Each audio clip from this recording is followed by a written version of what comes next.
आता long march ज्यावेळी 26 तारखेला मुंबईत पोहोचल आणि तरी सुद्धा जर तोपर्यंत शेड्यूल कास्टचे आमदार विधानसभेत जर या संदर्भात बोलले नाहीत, यांनी भूमिका जाहीर केल्या नाहीत, तर आम्ही या 27 आमदारांना महाराष्ट्रात फिरू देणार नाही. एक. नंबर 2, आमचं नंतरचं मिशन असेल यांच्या घरावरती मोर्चे काढायचे. म्हणजे लॉंग मार्च संपल्यानंतर लॉंग मार्च संपले आम्ही यांच्या प्रत्येकाच्या घरावरती मोर्चे काढू. जी उचलले जीभ लावले टाळले ते सगळं सुरू आहे. हो. पण संख्या मात्रची 2% 2% पेक्षा कमी निघेल. जी. पण मी 2% बोलतोय राऊंड फिगर. बर. मग 2% जर लोकसंख्या असेल तर 2% लोकसंख्या त्यांना 2% मिळेल. हो. म्हणजे 13 मधून फक्त 2% मिळेल. मातंगाचे नुकसान आहे. बर. म्हणजे संख्येनुसार दिलं तर फक्त बौद्धांचा फायदा आहे, बाकीच्यांचा फायदा नाहीये. आणि जे या संघटना जे नेते म्हणत आहेत की बौद्धांचेच काही नेते वर्गीकरणाचं समर्थन करतात, पण संख्येनुसार ते म्हणतायत जी. ते डायरेक्ट आणि इनडायरेक्ट महाराजांचाच फायदा करायला लागलेत. बर. म्हणजे झालं तरी बी महाराजांचाच फायदा आहे, बौद्धांचाच फायदा होणार आहे याच्यामध्ये, अशी त्यांची ती भूमिका आहे. त्यांना कुणाचा बळी देणं, कुणाचाही ते बळी देऊ शकतात. आता ते सोडा, स्वतः एकनाथ शिंदेंनी 15 दिवसापूर्वी यांच्यासोबत कार्यक्रम केला विष्णू कसबेंसोबत. आता विष्णू कसबे कोण आहेत? ते वर्गीकरण बोंबलणारे व्यक्ती आहे. आणि तिथं जाऊन त्यांना म्हणाले तुमची मागणी आम्ही लागू करणार आहेत म्हणून. म्हणजे विष्णू कसबेला एकनाथ शिंदे म्हणतात डेप्युटी सीएम की तुमचं लागू करू, आणि इकडे आम्हाला त्यांचाच मंत्री म्हणतो की नाही हे आताच होणार नाही. याचा सरळ अर्थ आहे एकनाथ शिंदे आणि देवेंद्र फडणवीस दोघं मिळून आमच्या जातीच्या माणसाचा, आमच्या जातीच्या मंत्र्याचा बळी देणार आहे. आणि आता हे बळी दिल्यावर त्यांना कळेल की काय घडायला काय नाही. त्यामुळे आमचा मंत्र्यांना सल्ला आहे, तुम्ही सावध राहा, त्यांच्याकडून लिहून द्या, तुम्ही लिहून देऊ नका आम्हाला, नाही तर आम्हाला तुमच्या विरोधात परत ऍक्शन घ्यावं लागेल. पंजाबमध्ये 1975 झालं ते संख्येनुसार झालं, हरियाणामध्ये वर्गीकरण झालं ते संख्येनुसार झालं, आंध्र प्रदेशमध्ये वर्गीकरण झालं ते संख्येनुसार झालं, तामिळनाडूमध्ये जे वर्गीकरण झालं ते संख्येनुसार झालंय. फक्त कर्नाटकमध्ये माला लोकांची संख्या जास्त असताना त्यांना 1% कमी दिले, आणि मादिगाची संख्या तिथं माला आणि मादिगांना काय केले, मालांचं 1% काढून मादिगाला दिले. हा तिथे 1%च फक्त फरक झालेला आहे. तिथं मागासलेपणाचा क्रायटेरिया लावलाय आणि बाकीकडे सगळीकडे संख्येचा क्रायटेरिया लावलाय. त्यामुळे महाराष्ट्रामध्ये सुद्धा संख्येचा आधार होण्याची जास्त शक्यता आहे. सांगा तुम्ही आता पत्रकार आहेत, 1 लाख लोकांचा इंटरव्ह्यू घ्यायचा आहे, म्हणून ऐकायचंय, याला वेळ किती लागेल? 2 वर्ष लागतील, कमीत कमी 2 वर्ष. आणि सरकारी जे आपलं काम असते, सरकारी कामाचे 2 वर्ष लागतील. सरकारी कामात 2 वर्ष म्हणजे ते 29चं इलेक्शन उजड होतील. म्हणजे मातंगांना ते उद्या द्यायच्याच मार्गात नाही. ते म्हणजे त्यांनी जाणीवपूर्वक ईमेल आयडी कोणी मागितला होता का? आमची मागणी होती का आमचं ऐकून घ्या निपटारा करा म्हणून? स्वतः सरकारनंच ईमेल आयडी बनवला, सूचना मागून घेतल्या, एप्रिल महिन्यात टाकलं, म्हणजे महाराजांना उचकिलं आणि मग ते ईमेल गेला आणि त्याचा निपटारा करायला वेळ लागणार आहे. आणि निपटारा करून परत म्हणणार आहेत एवढे लोकांचं म्हणणं आहे करू नका, मग कसं करावं तुम्हाला? म्हणजे मातंग समाजाला स्वतः मुख्यमंत्री बेवकूफ बनवायला लागले. मातंग पुढाऱ्यांना कधी कळणार आहे? आणि मोर्चामध्ये धन्यवाद म्हणालेत मुख्यमंत्र्याचा. अरे तुमच्यासोबत राजकारण चालू आहे, तुम्हाला त्यांना द्यायचंच नाही.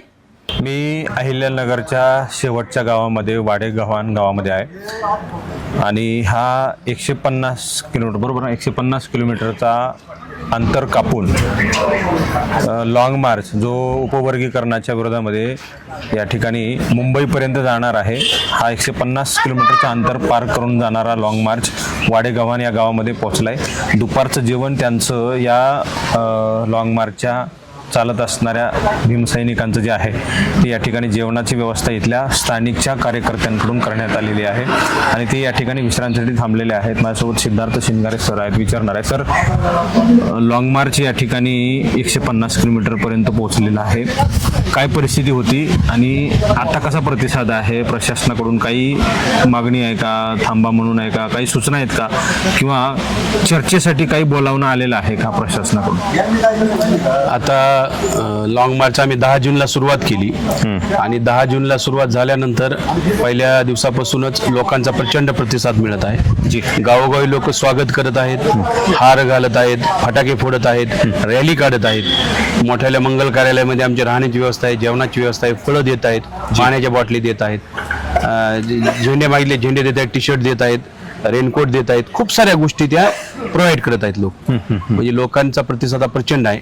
आणि प्रशासनाच्या वतीनं मध्यंतरी आम्हाला फक्त 1-2 दिवसापूर्वी एक हे आला आणि निरोप आला की तुम्हाला मुख्य समाज कल्याण जे न्यायमंत्री आहे संजय सेतानासोबत बैठक करायची आहे. परंतु आम्ही सांगितलं की आम्ही लॉंग मार्च सोडून कुठेही येणार नाही. प्रशासनाला जर बैठक करायची असेल तर त्यांनी लॉंग मार्च जिथं आहे तिथे यावं आणि आमच्यासोबत बैठक करावी. आम्ही चर्चेसाठी सदैव तयार आहोत, परंतु आम्ही लॉंग मार्च सोडून मंत्रालयामध्ये चर्चेसाठी येणार नाही हे आम्ही प्रशासनाला कळवलेलं आहे. काय रिस्पॉन्स होता पुन्हा नंतर आम्ही येऊ तुम्ही या असं काही सांगितलं नाही? नाही, आमचा निरोप पोहोचलेला आहे. प्रशासन सामाजिक न्याय मंत्र्यांचं जे बोलणं झालेलं आहे, आमच्या काही प्रतिनिधींशी बोलणं झालेलं आहे. त्यांनी वेगवेगळे लोक जे मोर्चे काढत आहेत त्या मोर्चाच्या संदर्भामध्ये त्यांनी एक मिटिंग बी घेतली काल आणि त्यांनी सांगितलं की बाबा जातीनिहाय जनगणना झाल्यावरच आम्ही ही प्रक्रिया सुरू करणार आहोत आणि ज्या 1,00,000 सूचना आल्यात त्याचा आम्ही निपटारा करू असं एक काल माझ्याकडे माहिती अशी आलेली आहे. कालच्या मिटिंगमध्ये या संदर्भात चर्चा झालेली आहे. एक विस्तारानं त्याचं उत्तर हवं आहे. जो प्रश्न मी विचारणार आहे की उपवर्गीकरण झालं तर नेमका फायदा कोणाचा होणार आहे, तोटा कोणाचा होणार आहे, समाज सोडून राजकीय लोकांचा किंवा सत्ताधारी पक्षाचा, हे सगळं थोडंसं विस्तारानं सांगाल? आता बघा, वर्गीकरण सध्याची जी मातंग समाजाची जी मागणी आहे ती अ ब कडं करण्याची आहे. अ ब कडं करा म्हणून मागणी करत आहेत. आता अ ब कडचा अर्थ होतो की 4 ग्रुप पाडायचे आणि 4 ग्रुप पाडून त्याच्यामध्ये हे करायचे, विभागणी करायची. आता 4 ग्रुप कशाच्या आधारावर पाडायचे हा प्रश्न आहे. काही लोक म्हणत आहेत 4 ग्रुप या आधारे पाडा की संख्येच्या आधारावर करा, असं काही लोकांचं म्हणणं आहे. संख्येच्या आधारावर करा. एक दुसरा ग्रुप आहे तो म्हणतो की संख्येच्या आधारावर करू नका, फक्त जे मागासले पण किती आहे एक ग्रुप बनवा, प्रोग्रेसिव्ह एससी म्हणजे ज्या पुढारलेल्या एससी जाती आहेत ज्यांना त्यांच्या संख्येपेक्षा जास्त प्रतिनिधित्व मिळाले त्यांचा एक ग्रुप करा, ज्यांना थोडं कमी मिळाले त्यांचा एक ग्रुप करा आणि ज्यांना नाहीच मिळालं असा एक ग्रुप करा, अशी काही लोकांची मागणी समोर येत आहे. आणि एक तिसरी मागणी आता समोर येत आहे की अ आणि बच करा, ज्यांना पाहिजे त्यांना वेगळं द्या, त्यांच्या त्यांची जेवढा कोटा आहे तेवढा, आणि बाकीच्या अ आणि ब करा.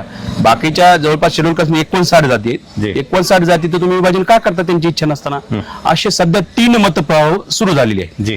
आता त्याच्यातला पहिला जो आहे मतप्रवाह की संख्येनुसार करा असं काही लोकांचं म्हणणं आहे. जसं की रामदास आठवले साहेब जे आहेत सामाजिक न्याय मंत्री केंद्रातले, त्यांनी भूमिका घेतली की संख्येनुसार करा. आणि बामसेपनं भूमिका घेतली संख्येनुसार करा. मला वाटतं 2018 बाळासाहेब आंबेडकरांची भूमिका होती, आत्ताचे अपडेट त्यांनी काही त्याच्यावर बोललेले नाही, पण 2018ची भूमिका होती की संख्येनुसार करा, वर्गीकरण करा पण संख्येनुसार करा. आता जर संख्येनुसार केलं वर्गीकरण, पहिला जो मुद्दा आहे संख्येनुसार केलं तर काय होईल? संख्येनुसार आहे 2011ची आकडेवारी आहे आपल्याकडे आणि आता जनगणना होईल त्याची आकडेवारी येईल. बौद्धांची ज्याला आपण महार म्हणतो त्यांची संख्या 8.5% आहे महाराष्ट्राच्या लोकसंख्येच्या, म्हणजे 13 पैकी 8.5% बौद्धांना आरक्षण मिळेल. मातंगाची संख्या 2% आहे महाराष्ट्राच्या, म्हणून त्यांना 2% आरक्षण मिळेल. 8.5 आणि 2 झालं 10.5. चर्मकार आणि ढोर या 2 जातीची संख्या आहे 1.5%, त्यांना 1.5% मिळणार संख्येनुसार केलं तर सांगू. म्हणजे हे झालं 10.5 आणि 1.5 12% आणि राहिला 1%. राहिलेल्या 55 जातीची लोकसंख्या आहे जवळपास 1% सुद्धा लोकसंख्या नाही, 0.8 मध्ये आहे. मग त्यांना 1% मिळेल. आता जर संख्येनुसार केलं 55 जाती आज 13% खेळतायत, त्या 1% बंदिस्त होतील, म्हणजे 55 जातीचं नुकसान आहे. ढोर आणि चांभार हे 13% खेळतात, त्यांना 1.5% बंदिस्त व्हावं लागेल, म्हणजे या आणखी 2 जाती नुकसान झालं. 55 आणि 2 57 जातीचं नुकसान झालं. आणि मातंग समाज जो मागणी करतात 5 द्या, 6% द्या, कुणी 8% द्या, उचलले जीभ लावले टाळेला, ते सगळं सुरू आहे. पण संख्या मातंगाची 2%, 2%पेक्षा कमी निघेल, पण मी 2% बोलतोय राऊंड फिगर. मग 2% जर लोकसंख्या असेल तर 2% लोकसंख्या त्यांना 2% मिळेल, म्हणजे 13 मधून फक्त 2% मिळेल, मातंगाचे नुकसान आहे. म्हणजे संख्येनुसार दिलं तर फक्त बौद्धांचा फायदा आहे, बाकीच्यांचा फायदा नाहीये. आणि जे या संघटना जे नेते म्हणत आहेत की बौद्धांचेच काही नेते वर्गीकरणाचं समर्थन करतात पण संख्येनुसार ते म्हणतायत, ते डायरेक्ट आणि इनडायरेक्ट महाराजांचाच फायदा करायला लागलेत. म्हणजे झालं तरी बी महाराजांचाच फायदा आहे, बौद्धांचाच फायदा होणार आहे याच्यामध्ये, अशी त्यांची ती भूमिका आहे. आणि बाकीच्यांचा हा 58 जातीचा तोटा होणार आहे संख्येनुसार केलं, हा एक मुद्दा आहे. दुसरं, जर मागासलेपणाच्या आधारावर जर करायचं जर ठरलं तर मागासलेपणाच्या आधारावर करण्यासाठी 59 जातीचा डेटा लागेल. कोणती जात किती मागासलेली याचा कोणता अहवालच नाही आणखी शासनाकडे. समजा एक तुरी जात आहे ज्यांची लोकसंख्या 490 आहे 2011च्या जनगणनेत, तुरी जातीचे क्लास 1 अधिकारी किती आहे, क्लास 2 किती आहे, क्लास 4 किती आहे, त्याचा कोणताही आकडेवारी आतापर्यंत महाराष्ट्र शासनाकडे उपलब्ध नाहीये किंवा सार्वजनिक प्लॅटफॉर्मवर नाही. जर मागासलेपणाच्या आधारावर करायचं असेल, काल बीडला जो मोर्चा झाला त्याच्यात लोक म्हणजे मागासलेपणाच्या आधारावर करा. अरे बाबा, पण मागासलेपणाच्या आधारावर करायचं असेल तर 59 जातींचा तुलनात्मक अभ्यास करावा लागेल. म्हणजे मातंग समाज अभ्यास आयोग जसा नेमला 2003 ते 2008च्या दरम्यान आणि त्याचा रिपोर्ट आला, एका जातीचा अभ्यास झाला, काही एकच जाती काय ते गजाव आहे काय सरकारची? आमचं म्हणणं 59 जाती आहेत, तुम्ही 59 जातीचा अभ्यास करा जी. आणि सगळा अभ्यास केल्यानंतर मग तुम्ही ठरविताल कोणत्या जातीला आरक्षण मिळालेलेच नाही, कोणत्या जातीला कमी मिळालं आणि कोणत्या जातीला जास्त मिळालं. बरोबर. याच्यासाठी 59 जातींचा अभ्यास करावा लागेल. खरं तर सुप्रीम कोर्टाने जो 1 ऑगस्ट 2024 ला निर्णय दिलेला आहे त्याच्यामध्ये सुप्रीम कोर्टाने सांगितलेलं आहे की इम्पेरिकल डाटाच्या आधारावरती करा. यालाच इम्पेरिकल डाटा म्हणतात. म्हणजे 59 जातीचा हा तुलनात्मक अभ्यास केल्यावर सगळा जो रिपोर्ट येणार आहे त्याला जर इम्पेरिकल डाटा म्हणत असतील आणि शासनानं जे बदर कमिशन नेमलं 15 ऑक्टोबर 2024 ला, त्या बदर कमिशननं आता 16 मार्च 2026 ला रिपोर्ट दिला. पण आम्ही बोंबलायला लागलो की ते रिपोर्ट जाहीर करा. सरकार रिपोर्ट जाहीर करणार नाही. आता 59 जातीपैकी 81 जातीचं त्यांनी निवेदन घेतलं नाही, 81 संघटनेला ते भेटले नाहीत, कुठं सार्वजनिक प्लॅटफॉर्मवर हा बदल दिसला नाही. नेमका हा रिसर्च कसा केलाय? माझ्यासारख्या पीएचडी होल्डरला हा प्रश्न आहे ना की ह्यांना रिसर्च कसा केलाय, कसा डाटा कलेक्ट केलाय? त्यामुळे हा थर्ड क्लास अहवाल असणार आहे, याच्यात कोणतीही शंका नाहीये. मातंग पुढारी आज जे म्हणत आहेत की मागासलेपणाच्या क्रायटेरिया करा, अरे पण मागासलेपणाच्या क्रायटेरिया करण्यासाठी 59 जातीचा अभ्यास करावा लागेल आणि हा अभ्यास करण्यासाठी आणखी 5-6 वर्ष जातील. त्याच्यानंतर ते लागू होईल. त्यांना कळणार नाही की हे मागासले काय करावं. त्यापेक्षा तिसऱ्या लोकांनी एक पर्याय काढला की मग ज्यांना पाहिजे त्यांना, तमिळनाडूमध्ये असं आहे 2 जातीने मागितलं, त्यांना एक जणाला 2% एक जणाला 3% देऊन टाकलं आणि बाकीचे एससी ते तसेच ठेवले. जर मातंगांनाच पाहिजे, मातंगाची संख्या जेवढी आहे तेवढी त्यांना 2% देऊन टाका आणि 11% बाजूला ठेवा, असा एक मतप्रभाव आहे.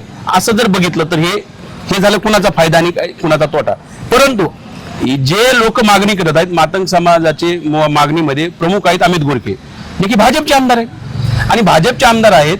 आणि मुख्यमंत्र्यांनी मागच्या 10 ते 15 दिवसापूर्वी इंटरव्ह्यू दिला आणि सांगितलं की आम्ही 2 ते 3 महिन्यामध्ये वर्गीकरण लागू करू. म्हणजे मुख्यमंत्र्यांनी शब्द दिलाय त्यांना की आम्ही 2 ते 3 महिन्यात लागू करू. मग प्रश्न आहे, काल बीडला कशाला त्यांनी मोर्चा काढलाय, त्याच्या अगोदर परभणीला कशाला मोर्चा काढलाय? म्हणजे मुख्यमंत्र्यांना बोलल्यानंतरही वेगवेगळ्या ठिकाणी मोर्चे काढायला लागलेत. याचा अर्थ आहे, एक तर हे अर्थ असेल अमित गोरखेचा देवेंद्र फडणवीसांवर विश्वास नसेल. देवेंद्र फडणवीस ब्राह्मण जातीचे आहेत, अमित गोरखेला वाटत असेल मायला धोका तर करणार नाही मला, अशी शक्यता आहे. एक ही शक्यता असेल आणि मग दुसरी शक्यता एक असेल, विश्वास असेल पण तरी राजकारण करायचंय. म्हणजे मांगा आणि महाराजी भांडणं कशी लागतील. आता मला सांगा, काल बीडला मोर्चा झाला, मोर्चा त्यांनी आयोजित केला, मोर्चाला फायनान्स कोणी केलं? खूप सारी आमच्याकडे माहिती यायला लागली, मोर्चाला फायनान्स कोणी केलं, कोणी गाड्या पुरविल्या, ही माहिती यायला लागली ना. म्हणजे शासनामधले सरकारमधलेच काही आमदार लोक, ज्या सत्ताधारी पक्षाचे आमदार लोक, हे सगळे पैसा पळवायला लागलेत. मग अशा पद्धतीने हे सगळं होणार असेल तर हे भांडणं लावायचं कार्यक्रम आहे असं मला वाटतं या इकडून मी. आणि मुख्यमंत्र्यांनी बोलायचं इकडं. त्याच्यावरती आमचे जे हे आहेत शिरसाट साहेब काल मीटिंग मध्ये म्हणतात की जाती न्याय जनगणना झाल्यावर होणार आहे, 1 लाख यांचा सूचनांचा निपटारा झाल्यानंतर होणार आहे.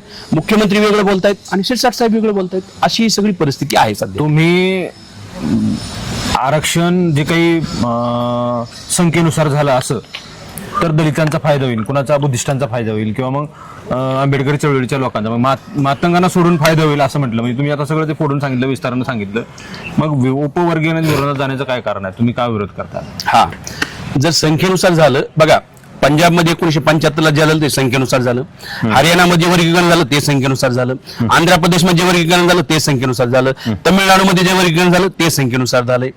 फक्त कर्नाटकमध्ये माला लोकांची संख्या जास्त असताना त्यांना 1% कमी दिले आणि मादिगाची संख्या, तिथं माला आणि मादिगांना काय केले, मालांचं 1% काढून मादिगाला दिले.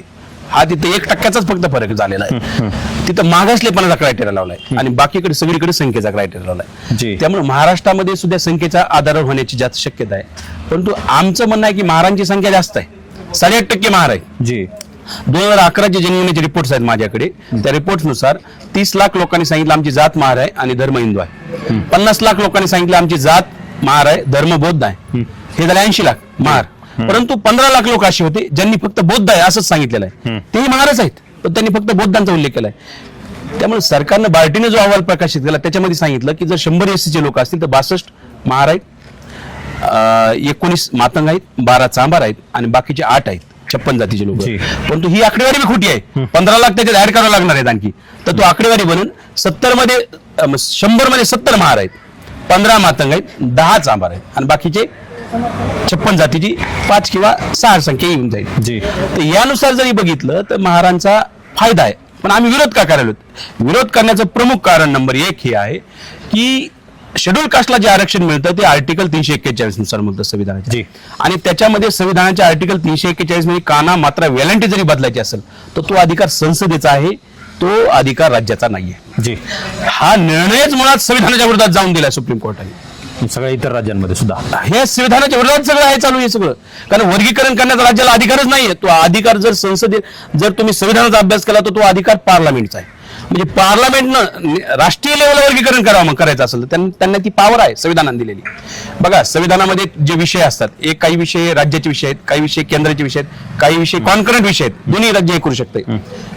बाबासाहेब आंबेडकरांनी आर्टिकल 341 मध्ये एखादी जात टाकायची असेल एससी मध्ये तो अधिकार राज्याला का दिला नाही हा प्रश्न आहे. एखादी जात एससीच्या लिस्टमधून काढायची असेल तो अधिकार राज्य सरकारला का दिला नाही हा प्रश्न आहे. कारण बाबासाहेब आंबेडकरांना माहित होतं जर हे राज्याला अधिकार दिले राज्य ह्याचं मिसयूज करतील. जी आता केलं तसं जसं करायला लागले त्याचं पंजाबमध्ये केलं, हे सगळीकडे मिसयूज चालू आहे. बाबासाहेबांना माहित होतं मिसयूज करतील म्हणून ही पॉवर त्यांनी संसदेकडे ठेवली होती. आणि सुप्रीम कोर्टानं काय केलं, संविधानाला बाजूला सारून निर्णय दिलाय. आम्ही या वर्गीकरणाच्या विरोधात यामुळे आहोत, आमचा फायदा आहे महाराजांचा, आमचा फायदा आहे तरी आम्ही विरोधात आहोत. कारण हे वर्गीकरण संविधानाच्या विरोधात आहे, संविधानाच्या विरोधात आहे म्हणून आम्ही विरोधात आहोत. नंबर 1. नंबर 2, बाबासाहेब आंबेडकरांचं जे तत्वज्ञान आहे हे शेड्यूल कास्टला एकत्र आणतं सगळ्या भारतामधल्या. आता रोहित वेमुला हैदराबाद मध्ये सुसाईड केलं, आम्ही महाराष्ट्रामध्ये मोठं आंदोलन केलं. मला आज मी माहित नाही रोहित वेमुला कोणत्या जातीचा आहे, तो शेड्यूल कास्ट आहे एवढंच मला माहित आहे. म्हणजे एवढं काफी आहे. भारतामध्ये कोणी शेड्यूल कास्टवर अन्याय झाला तर महाराष्ट्रामध्ये आंदोलन होतं. म्हणजे शेड्यूल कास्ट असणं एससी असणं हेच आमच्यासाठी काफी आहे. उद्या जर तुम्ही त्याच्यामध्ये अबकडे केलात अन्याय झाला तर आम्ही म्हणू, लोक म्हणतील अच आहे का बच आहे, बच आहे का कच आहे का डच आहे. आणि जर ड वाल्यावर अन्याय झाला ते वाले म्हणते आता तुम्हीच लय बोंबलत होता अबकडे, आता तुम्ही तुमचं बघून घ्या. हा जो सामाजिक अन्याय होतो याच्यामध्ये जर विभागणी झाली तर उद्या भविष्यामध्ये बाबासाहेबांची इच्छा होती की सर्व अस्पृश्य जातीने एकत्र येऊन लढा उभा करायचा आहे. तर हे लढा उभारू नये याच्यामध्ये कसं फोट पाडता येईल, 4 भावामध्ये कसे तुकडे पाडता येतील असा सगळा शासनाचा षडयंत्र आहे. हा बाबासाहेबांच्या तत्वाच्या विरोधात आहे. आमचा फायदा आहे जातीचा म्हणून, जात म्हणून जर बघितलं वर्गीकरण झालं तर महाराजांचा फायदा आहे. तरी सुद्धा आम्ही विरोधात याच्यामुळे की बाबासाहेबांच्या विचारांच्या विरोधात आहे, संविधानाच्या विरोधात आहे, बाबासाहेबांच्या विचाराच्या विरोधात आहे म्हणून आम्ही वर्गीकरणाच्या विरोधात आहोत. या प्रक्रियेमध्ये म्हणजे आरक्षण उपवर्गीकरणाच्या प्रक्रियेमध्ये काय राजकारण आहे, कुठल्या राजकीय नेत्याचा हस्तक्षेप आहे, कुठल्या राजकीय नेत्याचा बळी जाणार आहे, काय विस्तारणं माहिती आहे? मला जेवढं आतापर्यंत काल संध्याकाळपर्यंतच्या घडामोडी ज्या माझ्याकडे माहिती आलेली आहे, बघा मुख्यमंत्री बोलतायत की 2 ते 3 महिन्यात आम्ही वर्गीकरण लागू करू. आणि सामाजिक न्याय मंत्री बोलतायत की जाती न्याय जनगणना होईल 2027 ला, त्याची आकडेवारी येतील त्याच्यानंतर होईल, किंवा 1 लाख सूचना आहेत त्याचा निपटारा होईल आणि त्याच्यानंतर होईल. जर या दोघांचा अभ्यास केला तर हे लक्षात येते. सामाजिक न्याय मंत्री म्हणत आहेत, म्हणण्याचा अर्थ आहे की 2 ते 3 वर्षांतर होणार. सामाजिक न्याय मंत्र्याचा अर्थ होतो 2 ते 3 वर्षांतर होणार. मुख्यमंत्र्याचा अर्थ होतो 2 ते 3 महिने म्हणजे आज जून आहे, 1 महिन्यानंतर जुलै आणि 2 महिन्यानंतर ऑगस्ट. बघा सुप्रीम कोर्टाचा निर्णय 1 ऑगस्ट 2024 ला आला अण्णाभाऊ साठेंच्या जयंती दिनी. त्याच वेळेस मला वाटलं होतं की हे महाराष्ट्रात भांडणं लावायची, त्यांना बाकीच्या राज्याचा संबंध नाही. त्यामुळे अण्णाभाऊ साठेंच्या जयंती दिनी सुप्रीम कोर्टात निर्णय दिला. हा निर्णयच राजकीय आहे. आणि जर सगळीकडेच त्यांना करायचं असतं तर गुजरातमध्ये वर्गीकरण का करीनात, मध्य प्रदेशमध्ये वर्गीकरण का करीत नाहीत, उत्तर प्रदेशमध्ये वर्गीकरण का करत नाहीत, आता बंगालमध्ये वर्गीकरण का करीनात, तुमचं सरकार आहे. याचा अर्थ तो मुद्दा बाकीच्या राज्यापुरता नव्हता. 1 ऑगस्टला निर्णय दिला, तुम्ही महाराष्ट्रातल्या महाराकडूनच वधवून घेतला, गवई साहेबाकडून, आणि महाराष्ट्रातला राजकारण सुरुवात केली. देवेंद्र फडणवीस जे म्हणत आहेत 2 ते 3 महिन्यात करू, याचा सरळ अर्थ आहे 2 महिन्यानंतर ऑगस्ट आहे. अर्थात 1 ऑगस्टला अण्णाभाऊ साठेंच्या जयंती दिनी वर्गवारी करण्याचा निर्णय होऊ शकतो ही दाट शक्यता आहे. परंतु बौद्ध समाजाचा जो उद्रेक चालू आहे, आम्ही लॉंग मार्च सुरू केला आहे बीडमधून, आनंदराज साहेबांनी मोर्चाची घोषणा केलेली आहे, खूप सारे लोक आमदाराच्या घरावर मोर्चे करत आहे. हा जो असंतोष आहे या असंतोषाला कसं शांत करायचं हे होऊ देणार नाहीत असं जर झालं तर. त्यामुळे मला वाटतं देवेंद्र फडणवीसांनी काय करायला लागलेत, एक कूटनीती करून जो बौद्ध समाजाचाच मंत्री आहे, सामाजिक न्याय मंत्री जे बौद्ध समाज आहे त्यांना आमच्यासोबत डायलॉग करायला पाठवायला लागलेत. आमच्या संघटनासोबत आमच्या जे आंदोलन करतात त्यांच्यासोबत हे डायलॉग करणार, हे लिहून देणार की होणार नाही. जाती न्याय जनगणना केल्यावर होईल, फलाना केल्यावर होईल, कोण लिहून देणार? सामाजिक न्याय मंत्री इकडे लिहून देणार आणि 1 तारखेला वर्गवारी जाहीर केली जाणार. बळी मग आपण कोणासोबत भांडणार? आपल्याला कोणी धोका दिला आपण म्हणणार? आपल्याला धोका संजय शिरसाटांनी दिला, शिरसाट साहेबांनी धोका दिला अशी भावना होईल बौद्धामध्ये. आणि बौद्ध लोकच एका बौद्ध मंत्र्याच्या विरोधात आंदोलन सुरू करतील आणि आपसापसामध्ये हा कलह निर्माण होईल. माझा दाट शक्यता आहे यामध्ये देवेंद्र फडणवीस ज्या जातीतून येतात त्यांच्या कूटनीती त्यांना माहित आहे. अहो ते अख्खा शिवसेना फोडीत आहेत, अख्खे राष्ट्रवादी फोडीत आहेत, असे ते लोक आहेत फोडाफोडीमध्ये मास्टर लोक. त्यांना कुणाचं बळी देणं, कुणाचाही ते बळी देऊ शकतात. आता ते सोडा, स्वतः एकनाथ शिंदेंनी 15 दिवसापूर्वी यांच्यासोबत कार्यक्रम केला विष्णू कसबेंसोबत. आता विष्णू कसबे कोण आहेत? ते वर्गीकरण बोंबलणारे व्यक्ती आहे. आणि तिथं जाऊन त्यांना म्हणाले तुमची मागणी आम्ही लागू करणार आहेत म्हणून. म्हणजे विष्णू कसबेला एकनाथ शिंदे म्हणतात डेप्युटी सीएम की तुमचं लागू करू, आणि इकडे आम्हाला त्यांचाच मंत्री म्हणतो की नाही हे आताच होणार नाही. याचा सरळ अर्थ आहे एकनाथ शिंदे आणि देवेंद्र फडणवीस दोघं मिळून आमच्या जातीच्या माणसाचा, आमच्या जातीच्या मंत्र्याचा बळी देणार आहे. आणि आता हे बळी दिल्यावर त्यांना कळण की काय घडायला काय नाही. त्यामुळे आमचा मंत्र्यांना सल्ला आहे, तुम्ही सावध राहा, त्यांच्याकडून लिहून द्या, तुम्ही लिहून देऊ नका आम्हाला, नाही तर आम्हाला तुमच्या विरोधात परत ऍक्शन घ्यावं लागेल. जी. जे लिहून द्यायचे ते मुख्यमंत्र्याला लिहायला लावा, तुम्ही नका लिहू, आणि मुख्यमंत्र्याला बोलायला लावा, जे बोलायचे ते बोलायला लावा. कसबे त्यांच्यासोबत बसतात, मात्र त्यांच्याच अलायन्स मध्ये आहेत ना आनंदराव आंबेडकर, त्यांचाही उद्याच्या 30 तारखेला काहीतरी मोर्चा आहे मुंबईमध्ये. म्हणजे कसबे तिथं शिंदेसोबत बसतात, म्हणजे सगळे राजकारण असंच चाललेलं आहे, शिजवले जात आहे. एकीकडं मातंगांना इकडं बुद्धांच्या भांडणामध्ये लावायचं किंवा मग त्यांच्या दोघांमध्ये भांडणं लावायचे, तिकडं संजय शिरसाटांना बळीसाठी बकरा उभा करायचा आहे, दुसरीकडं आनंदराव आंबेडकरांना सुद्धा त्यांच्या उपवर्गीकरणाच्या विरोधात उभा करायचा आहे, आणि शिंदे सुद्धा तिकडे कसब्यांच्या बैठकीमध्ये बसतात. हे सगळं गोंधळामध्ये सगळं चाललेलं आहे.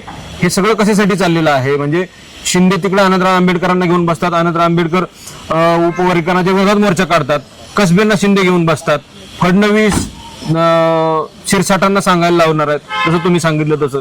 म्हणजे हे सगळं ओरिजिनल उपवर्गीकरण होणारच आहे का, निश्चित आहे का हे सगळं? नाही बघा, परिस्थिती जर बघितली, शासनाचे ह्याच्यामध्ये दोन उत्तर आहेत. पहिले दुसऱ्या ह्याचं उत्तर देतो अगोदर, की आनंद बदर कमिशन सारखा थर्ड क्लास अहवाल जगाच्या पाठीवर कुठं नसणार आहे, कारण तो कुणालाच भेटला नाही, त्यांना अहवाल बनवला. सरकारला माहित आहे, देवेंद्र फडणवीसांना माहित आहे, ते मातंग समाजाला बेवकूफ बनवत आहेत. कोण? मुख्यमंत्री स्वतः. मुख्यमंत्र्याला जर खरंच मातंग समाजाला द्यायचं असेल, त्यांनी असा कमिशन नेमलं असतं, त्या कमिशनमध्ये वेगळ्या जातींचे लोक घेतले असते, त्यांचा रेतसर अभ्यास केला असता, आणि असा तो तुलनात्मक डाटा, इम्पेरिकल डाटा सार्वजनिक केला असता, आणि सिद्ध केलं असतं की मातंग समाजाला प्रतिनिधित्व मिळालं नाही म्हणून देण्याची गरज आहे, आणि त्या डाटाच्या आधारे मातंग समाजाला त्यांना देता आलं असतं सुप्रीम कोर्टाच्या निर्णयानुसार. बघा, परंतु त्यांनी बदर कमिशनला बसवलं, बदर कमिशनला कुठंच फिरवलं नाही. मुख्यमंत्र्यांना माहित आहे की बौद्ध समाज ताकदवर समाज आहे, बुद्धिवादी समाज आहे, संघर्ष करणारा समाज आहे. उद्या जसाही बदर कमिशनचा अहवाल येणार, मीच हायकोर्टात जाणार आहे, आणि ते हायकोर्ट आले त्याला 1 मिनिटात उडवून टाकतो त्या अहवालाला. जी, अहवालाला उडवायला काही वेळ लागणार नाही, कारण साधा अहवाल आहे. साधा अहवाल आहे, थर्ड क्लास अहवाल असणार आहे तो, कारण त्याला कोणती हे केलेलं नाही, फॉर्मॅलिटी केलेली नाही. आता जर असं जर झालेलं आहे, तर मला प्रश्न आहे की बदर कमिशन सारखा थर्ड क्लास अहवाल बनवून घेतलाय, म्हणजे मातंगाला द्यायचंच नाही मुख्यमंत्र्यांना, म्हणून त्यांना माहित आहे की बौद्ध कोर्टात जातील, न्यायालयात स्टे आणतील, मग फडणवीस म्हणतील मला तर द्यायचं होतं पण बौद्ध कोर्टात गेले, पुन्हा भांडणं. दुसरा मुद्दा सांगतो, त्यांनी काय केलं, सूचना मागवण्यासाठी एक ईमेल आयडी दिला बार्टीचा, आणि त्याच्यावर सूचना मागवा. बरं, सूचना मागवायच्या वेळ बी काय निवडला माहिती आहे का, 15 एप्रिल पर्यंतच. सगळे आंबेडकर जयंतीत व्यस्त आहेत, त्यावेळेस सूचना मागली. आंबेडकरवादी लोकांना वाटलं आमच्यासोबत काहीतरी षडयंत्र करायला, जयंतीच्या ह्याच्यामध्ये मग तो थोडा विद्रोह तयार झाला, मग 30 एप्रिल त्यांनी मुदत वाढत गेली.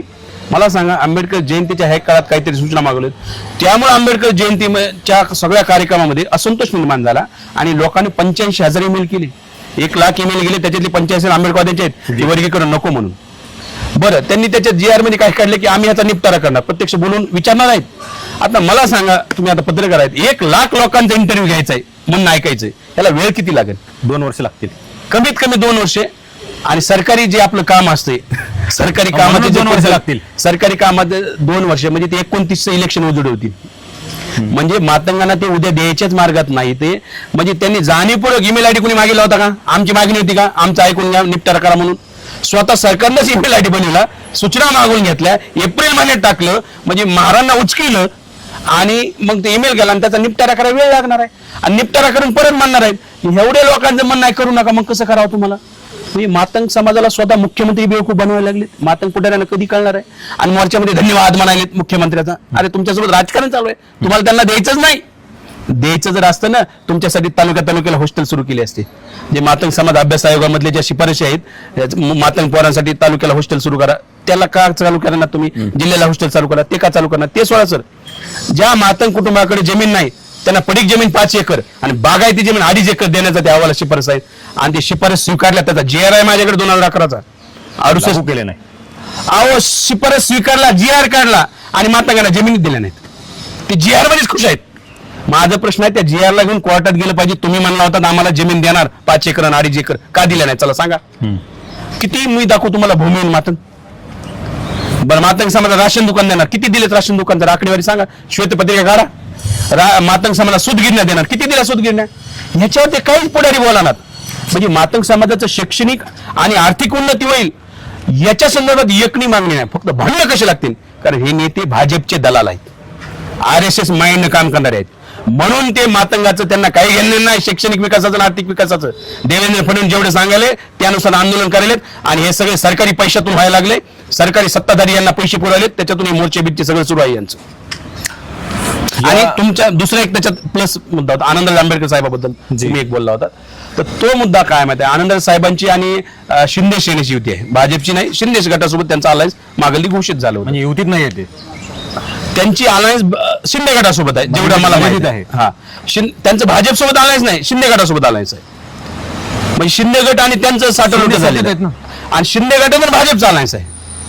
म्हणजे उदाहरण कसं तुम्हाला सांगतो, एकदा रामविलास पासवान आणि कांशीरामजी एका सभेत होते. एका सभेत तर लोकांनी घोषणा दिल्या. रामविलास पासवान त्यावेळेस केंद्रीय मंत्री होते अटल बिहारीच्या काळामध्ये.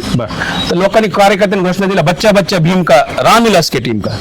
तर कांशीरामजी भाषणाला उठले, म्हणजे घोषणा बहुत बढ़िया थी, नारा बहुत बढ़िया था, बच्चा बच्चा भीम का, रामविलास के टीम का. लेकिन रामविलास किसके टीम का? वो तो अटल बिहारी के टीम का. फिर बच्चा बच्चा भीम का किसके टीम का? वो तो अटल बिहारी के टीम का. आता आमचं काय म्हणणं आहे, आनंदराज साहेब हे बाबासाहेब आंबेडकरांचे नातू आहे. आमची तेवढी उंची नाही की बाबासाहेबांच्या घरातल्या लोकांवर आम्ही काही बोलावं किंवा टिप्पा टिप्पणी करावी. कारण बाबासाहेब आंबेडकरांचे आपले एवढे उपकार आहेत की आम्ही या चामड्याचा बूट जरी केला आणि त्यांच्या वंशजांना आम्ही घालाय दिला तरी ते उपकार आमचे बाबासाहेबाचे संपणार नाही. त्यामुळं आनंदराज साहेब असतील, बाळासाहेब असतील, यांच्यावर आम्ही कुणी म्हणलं तरी काही बोलत नाहीत आणि बोलणं योग्य बी नाही. तरी सुद्धा समाजाची भावना ही आहे. मात्र ह्या म्हणजे तुमच्या ह्या मार्फत एवढं सांगतो की समाजाची भावना आहे की आनंदराज साहेब जर सत्तेमध्ये आहेत, म्हणजे शिंदे गटासोबत आहेत, तर त्यांनी मोर्चा काढण्यापेक्षा शिंदे गटासोबत बसावं, एकनाथ शिंदे सोबत. एकनाथ शिंदे आणि CM ला बसून म्हणावं हे रद्द करा म्हणून आमचा विरोध आहे, असं काही करावं प्रायमरी पहिल्यांदा. आणि जर सरकार असं ऐकत नसेल तर सरकारच्या बाहेर पडावं, घोषित करावं आमची शिंदे गटासोबत आणायच नाही. जर आनंदराज साहेबांनी अशी घोषणा केली ना, तर महाराष्ट्रातले सर्वात मोठे सध्या जे कुणीच मोठा नेता बोलायला तयार नाही. एकमेव नेते बोललेत आनंदराज साहेब वर्गीकरणाच्या विरोधात. आम्ही बाकीचे बोलायला लागलो, पण जो प्रस्तावित चेहरा आहे त्या प्रस्तावित चेहऱ्यापैकी एकच नेते बोलले आनंदराज साहेब, बाकी कोणी बोललेलं नाहीये. उलट आनंदराज साहेबांनी जर शिंदे गटाची अलायन्स तोडलं आणि शिंदे गटाचा अलायन्स तोडून जर हा मोर्चा काढला 30 तारखेचा, तर मला वाटतं अभूतपूर्व मोर्चा होईल आणि सगळा समाज आनंदराज साहेबाला डोक्यावर घेईल. पण आनंदराज साहेबाला ही सुद्धा, कारण लोक आमच्याकडे म्हणायला लागलेत तुम्ही त्या मोर्चाला जाणार आहेत का, तर आमची इच्छा आहे जाण्याची. कारण आमचा काही नेता बनण्यासाठी लॉंग मार्च नाहीये. लॉंग मार्च कशासाठी? वर्गीकरण रद्द झालं पाहिजे. मग वर्गीकरण रद्द झालं असेल तर आम्हाला कोणाच्याही मोर्चात आम्ही सहभागी व्हायला तयार आहेत. आनंदराज साहेबांनी काढावा मोर्चा, आम्ही त्याच्यामध्ये जायला तयार आहेत, आमचा पाठिंबाच राहील. याच्यात काही किंतु परंतु नाही, कारण वर्गीकरण रद्द होणं आवश्यक आहे. परंतु समाजाची भावना आहे की शिंदे गटासोबत अलायन्स साहेबांनी तोडावं. मला वाटतं की जर शिंदे गटासोबत अलायन्स 30 तारखेच्या जर तोडलं तर 30 तारखेचा आनंदराज साहेबाचा मोर्चा इतिहासामध्ये गणला जाईल. जसं रिडल्स प्रकरणामध्ये जसा मोर्चा झाला तसा तो मोर्चा होण्याची शक्यता आहे. पण जर त्यांना ते शिंदे गटासोबत अलायन्स तोडावं लागणार अगोदर. शेवटचा प्रश्न आहे, तुम्ही म्हणजे सगळीकडे आपल्या आपल्या पद्धतीनं या आरक्षणाच्या किंवा मग उपवर्गीकरणाचा विरोध केला जातो. तुम्ही तर लॉंग मार्च घेऊन इकडे आलात 150 किलोमीटर, आणखी पुढे जायचे तुम्हाला 200-300 किलोमीटर आणखी जायचं आहे. तुम्हाला कुठल्या राजकीय पक्षांनी किंवा मग राजकीय पक्षांच्या नेत्यांनी, खास करून जे आरक्षित मतदारसंघामधून येतात, बहुजनांच्या दलितांच्या मतदारांवर निवडून येतात, या लोकप्रतिनिधींना काही संपर्क आहे, तुम्हाला काही सूचना आहेत किंवा काही पाठबळ आहे, काही मदत आहे, असे कोणी नेते आहेत का? त्यांनी काही आभार मानायचे आहेत? कारण ज्यांनी नाही केली अशा लोकांना काही इशारा आहे? आता बघा, आतापर्यंत मला जेवढं सोशल मीडियातून समजलेलं आहे, मला स्वतः मी व्हिडिओ कॉलवरती नितीन राऊत साहेबांशी बोललेलो आहे, माजी ऊर्जा मंत्री. त्या विदेशामध्ये आहेत, ते 20 तारखेला इंडियामध्ये पोहोचत आहेत. तर त्यांनी मला सांगितलं की सिद्धार्थ, मी 26 तारखेला आझाद मैदानावर तुमच्या मोर्चामध्ये लॉंग मार्चचं स्वागत करायला पोहोचणार आहे जी, आणि मी या वर्गीकरणाच्या विरोधात आहे. त्यांनी जाहीर केले. त्यांचा व्हिडिओ त्यांनी म्हणलं तुम्ही तुमची भूमिका व्हिडिओद्वारे करा. त्यांनी व्हिडिओद्वारे भूमिका जाहीर केली जी. त्यानंतर बडोले साहेब आहेत, ते तर सर्व महाराष्ट्राला माहिती आहे की त्यांनी लॉर्ड बुद्धा चॅनलच्या मार्फत वर्गीकरणाच्या विरोधामध्ये भूमिका घेतली. ह्या दोघांची भूमिका स्वागतार्थ आहे, चांगली बाब आहे. 29 आमदार आहेत शेड्यूल कास्टचे, त्याच्यापैकी दोघांनी भूमिका घेतली आणि 27 आमदारांनी भूमिका घेतलेली नाहीये जी, जाहीर भूमिका घेतलेली नाही. एकांतात काय घेतली माहित नाही, पण जाहीर भूमिका कुणीही घेतलेली नाहीये. जे राखीव मतदारसंघ बाबासाहेब आंबेडकरांनी मिळवले होते ते या उद्देशाने मिळवले होते की यांनी शेड्यूल कास्टचा आवाज बनाव. जे ते राखीव मतदारसंघ त्यांनी ते आवाज शेड्यूल कास्ट बनाव, पण हे शेड्यूल कास्टचा आवाज बनण्यापेक्षा मुके बनलेले आहेत. शेड्यूल कास्टचा अंतर्गत हा एवढा मोठा प्रश्न चालू आहे. हजारोंचे मोर्चे चालू आहेत, लाखोंचे मोर्चे चालू आहेत, लोक उन्हातानात पायी चाललेत आणि शेड्यूल कास्टचे आमदार जर तोंडातून ब्र काढत नसतील तर फार खेदजन्य बाब आहे. आता लॉंग मार्च ज्यावेळी 26 तारखेला मुंबईत पोहोचल आणि तरी सुद्धा जर तोपर्यंत शेड्यूल कास्टचे आमदार विधानसभेत जर या संदर्भात बोलले नाहीत, यांनी भूमिका जाहीर केल्या नाहीत, तर आम्ही या 27 आमदारांना महाराष्ट्रात फिरू देणार नाही. एक. नंबर 2, आमचं नंतरचं मिशन असेल यांच्या घरावरती मोर्चे काढायचे. लॉंग मार्च संपल्यानंतर आम्ही यांच्या प्रत्येकाच्या घरावरती मोर्चे काढू, कारण ह्यांना एक्सपोज करणं आवश्यक आहे. हे पक्षाचे गुलाम झालेत, यांनी समाजाचा आवाज बनलं पाहिजे होतं. बाबासाहेब आंबेडकर जे म्हणायचे ती गोष्ट आता बी रिलेव्हंट आहे की राखीव मतदारसंघातून जे आमदार निवडून जातात ते फक्त एकाच गोष्टीसाठी आपलं तोंड उघडतात, ते म्हणजे जांभळी देण्यासाठी. ती बी नैसर्गिक क्रिया आहे म्हणून, नाही याच्यासाठी यांनी तोंड उघडलं नसतं. हे 27 आमदार तोंड उघडायला तयार नाहीत. यांचं तोंड उघडण्यासाठी हे आमचं सगळं आंदोलन आम्हाला त्यांच्या दारावर, त्यांच्या घरावरती जर मोर्चे काढायचे असतील तर आम्ही त्याचं नियोजन बनवणार आहेत आणि यांना पहिल्यांदा टार्गेट करणार आहेत. एक. त्याच्या पुढचं मी सांगतो, हे जे आमदार बोलणार नाहीत ज्यावेळेस निवडणुका लागतील 29च्या, तर निवडणुकीच्या काळात आम्ही यांच्या घरावर मोर्चे करणार, यांना मतदान करू नका म्हणून. म्हणजे शेड्यूल कास्टचे हे प्रतिनिधी नाहीत, यांना कुणीही शेड्यूल कास्टच्या लोकांनी मतदान करू नका म्हणून निवडणुकीच्या काळात आम्ही भूमिका घेणार आहोत आणि निवडणुकीच्या काळात आम्ही त्यांच्या घरावरती मोर्चे करणार आहोत. म्हणजे ते निवडूनच आले नाही पाहिजे. हे 2 आमदार भूमिका घेतल्यात. आम्ही वाट बघणार पावसाळ्या अधिवेशनापर्यंत कोण कोण भूमिका घेतात आणि जो आमदार भूमिका घेणार नाही, निवडणुकीमध्ये त्याच्या दारात घरावरच मोर्चा जाणार. मोर्चाचा उद्देश याला मतदान करू नका, हे समाजाचा नाही, हा शेड्यूल कास्टचा नाही प्रतिनिधी, याला मतदान बिलकुल करायला नाही पाहिजे, आपला प्रतिनिधी बनू शकत नाही, असा आम्ही खून मोर्चा त्यांच्या दारात करणार आहोत आणि निवडूनच येणार नाही याची काळजी घेणार आहोत. खूप धन्यवाद. या मुलाखतीमधून 2 प्रश्न उद्भवून आले किंवा 2 मुद्दे उद्भवून आले की उपवर्गीकरण करायचे खरं, मात्र ते सहजासहजी करायचं नाही आहे. उपवर्गीकरण करून कुठल्याच समाजाला आनंदात राहू द्यायचं नाही आहे. किंवा सत्ताधारी पक्षाला उपवर्गीकरण करायचंय मात्र ते आनंदात करायचं नाहीये, स्वतःच्या पदरात काहीतरी पाडून घ्यायचं.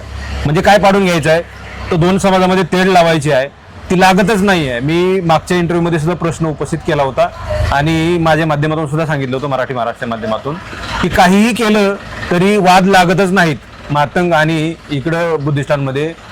त्यामुळे कुठेतरी सत्ताधारी पक्षाकडून काही रसद पुरवली जात आहे का, जसा उल्लेख केला यांनी की देवेंद्र फडणवीसांनी 2 महिन्यापूर्वी सांगितलंय की आम्ही ऑगस्टच्या दरम्यान किंवा ऑगस्टलाच ह्या सगळ्या गोष्टी करू आणि उपवर्गीकरण लागू करू.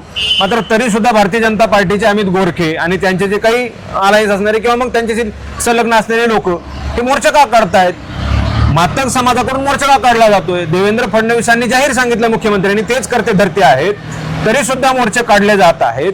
तर मोर्चे काढण्याचा उद्देश एकच आहे की आपसात भिडवण्याचं काम आहे. लोक भिडतच नाहीयेत, मात्र आम्ही सुद्धा भिडणार नाही आहोत असा यांचा पवित्र आहे. आम्ही उपवर्गीकरणाला विरोध करत आहोत, आम्ही भिडणार नाही आहोत. आमचं भांडण शासनासोबत आहे, सरकारसोबत आहे आणि म्हणून आम्ही या लॉंग मार्चच्या माध्यमातून सरकारला आवाहन करत आहोत की उपवर्गीकरण तात्काळ रद्द करा. आणि दुसरा मुद्दा असा आहे की राजकीय बळी कसा जाणार आहे, तर संजय शिरसाटांचा बळी त्यांनी कसा जाणार आहे हे आपल्या इंटरव्ह्यू मध्ये सुद्धा सांगितलेलं आहे. आणि येणाऱ्या काळामध्ये आम्ही ज्या लोकांनी आम्हाला सहकार्य केलं नाही, म्हणजे ज्या बाबासाहेबांच्या तरतुदीनुसार त्यांच्या धोरणानुसार जे काही राखीव मतदारसंघामधून निवडून जाणारे लोक आहेत, 2 आमदारांनी जे आहे ते त्यांची भूमिका जाहीर केली, बाकीचे 27 लोक राहिलेले आहेत आणि त्यांच्या घरावर जे आहे ते येणाऱ्या काळामध्ये आम्ही मोर्चे काढू. तुमची भूमिका नेमकी काय आहे. खरं तर अनेक असे आमदार आहेत की फक्त सर्टिफिकेटसाठी आहेत. मग नमिता मुंदडे आहेत आमच्या तिकडे बीडच्या मध्ये की सर्टिफिकेटच्या नावावर त्या ठिकाणी निवडून येत आहेत. अक्षय मुंदडांनी त्यांना निवडून फक्त आमदार करण्यासाठी आंतरजातीय विवाह केलेला आहे आणि त्यांच्याकडे सर्टिफिकेट आहे म्हणून ते निवडून येतात. त्या तर भाजपाचे काही निर्णयच घेणार नाहीत, त्यांच्या घरावर तुम्हाला मोर्चेच काढावं लागणार आहे. ही काही नवी गोष्ट नाहीये. त्यामुळे येणाऱ्या काळामध्ये त्या लोकांच्या घरावर सुद्धा मोर्चे काढले जाणार आहेत असा इथे इशारा देण्यात आलेला आहे. आणि आता 26 तारखेला काय नेमके होतं हे सुद्धा पाहावं लागणार आहे. आणि खरंच तुमच्या म्हणण्याप्रमाणे 1 ऑगस्टला हे सगळं जाहीर होतं का, त्यापेक्षा वेगळा पर्याय आणखी काही सत्ताधारी लोक शोधणार आहेत का हे सुद्धा पाहावं लागणार आहे. कॅमेरा पर्सन सह मी संग्राम धनवे, मराठी महाराष्ट्र न्यूज, अहिल्यानगर.